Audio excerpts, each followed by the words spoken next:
Hitting the coast of South Wales early this morning, Eunice arrived and she instantly made her presence felt.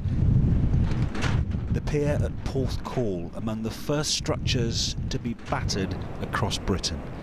At Bude in Cornwall, trees fell and residents gasped.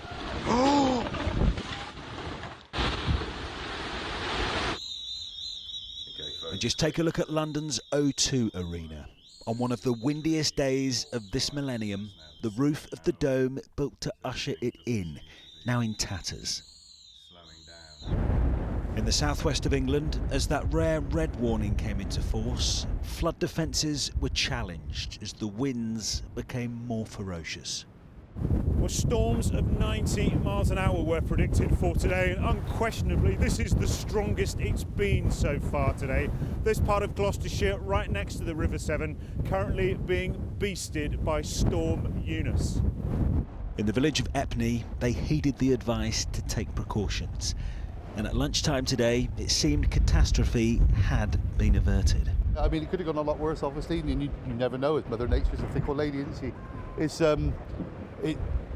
It's always better to prepare for the worst and hope for the best, isn't it, really? So, you're probably better off being warned and being prepared.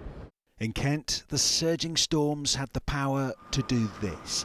This overturned lorry kept the M2 bridge closed for hours. And in London, the near empty streets echoed those other difficult days of the last 2 years.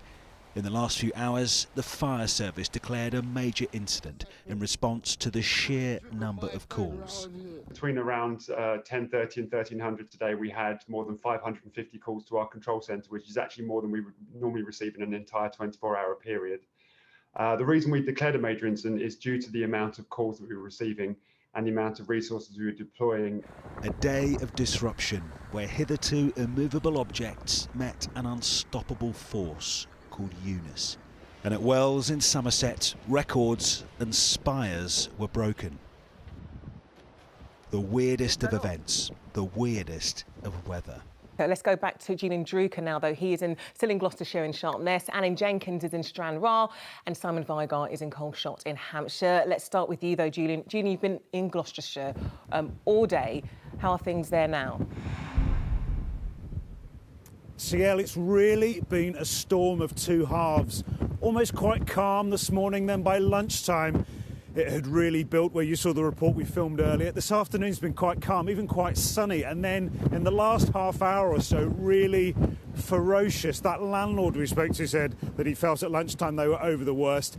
Actually feel that this could be the worst at the moment, plus there are the freezing temperatures. That flood threat everyone was worried about appears to have passed, but now it is these wind speeds. I would imagine they're in the 80s or 90s miles an hour, plus these freezing temperatures as well.